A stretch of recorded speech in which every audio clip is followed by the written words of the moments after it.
उसका नाम ज़ैनब बीबी था। उम्र 60 बरस थी।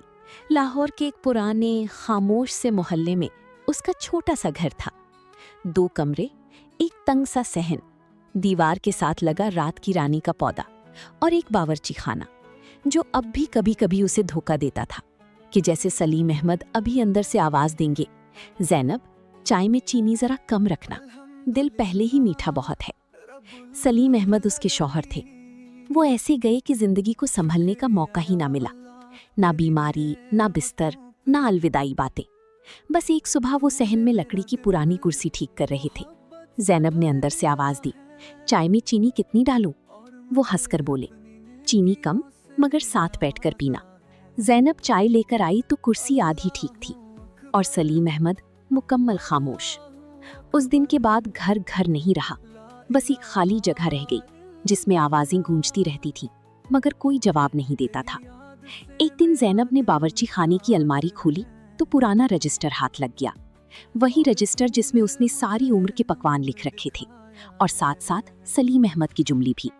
यखनी में दुआ डालना ना भूलना, आलू गोश्त में आलू ज्यादा हो तो गरीब भी बादशाह लगता है, खाना वही अच्छा जो किसी के इंतजार में पके। ज़ैनब वो रजिस्टर गोद में रखकर देर तक बैठी रही।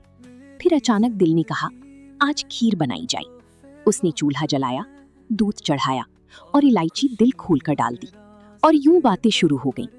सलीम, आज शिकायत का कोई बहाना नहीं बचा तुम्हारे पास। लेकिन जवाब सिर्फ भाप थी।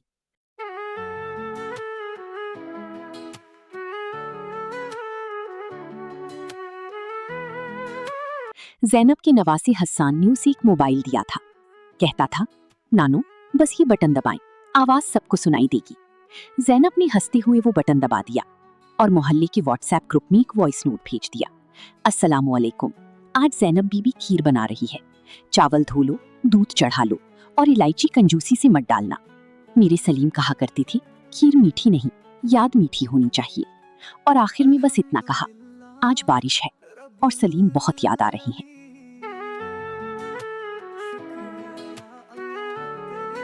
ज़ैनब ने सोचा, लोग हंसेंगे कि बुढ़िया फारिग है, मगर सुबह एक मैसेज आया, खाला मैंने आप वाली खीर बनाई, मेरे बच्चे ने कई दिन बाद खाना खाया है। ज़ैनब की आंखों में पहली बार अजीब सी नमी आई।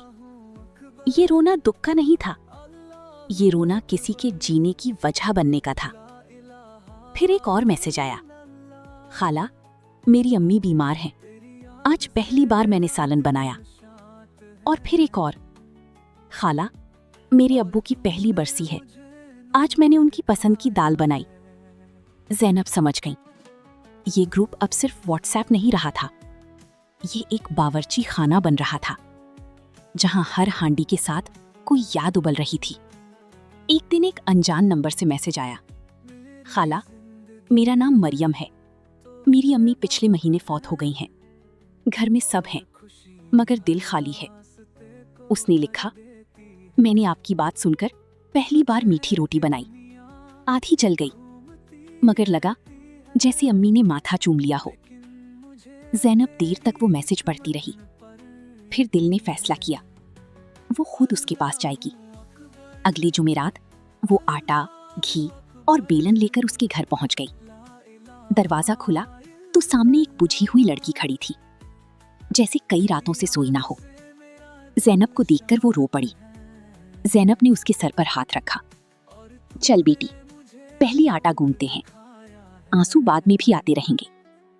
हमने फर्श पर अखबार बिछाया, आटा रखा, उसके हाथ कांप रहे थे।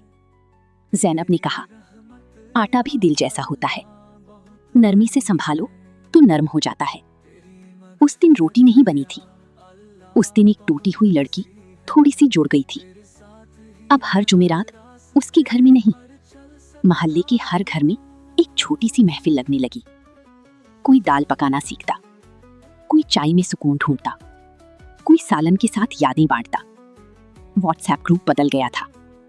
पहले वहां शिकायत थी, अब वहां कहानियां थीं। एक दिन स्कूल से बुलावा आया, कहने लगे बच्चों को खाना पकाना सिखा दे। ज़ैनब हंस पड़ी, मैं उस्ताद नहीं।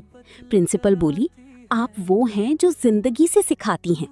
اسکول میں ایک چھوٹا سا چولہا بنایا گیا اور اس کا نام رکھا گیا سلیم احمد کونا۔ زینب کی آنکھیں بھر آئیں۔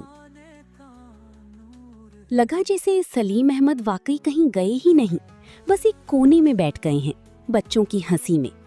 ایک دبلا سا بچہ آیا، کہنے لگا، خالہ میری امی بیمار ہیں، سوپ سکھا دیں۔ زینب نے چمچ اس کے ہاتھ میں دیا۔ پکاتے وقت خاموش نہیں رہنا، ماں سے بات کرتے رہنا۔ اس رات زینب گھر واپس آئی۔ صحن پہلے جیسا خالی نہیں تھا، رات کی رانی کی خوشبو جیسے کسی نے دروازہ کھول دیا ہو۔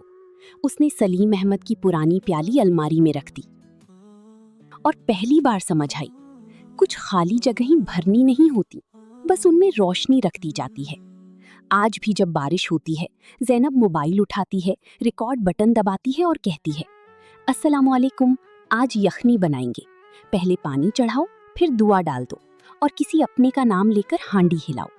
پھر وہ رک کر مسکراتی ہے، کیونکہ کھانا صرف پیٹ نہیں بھرتا، کبھی کبھی انسان کو ٹوٹنے سے بھی بچا لیتا ہے۔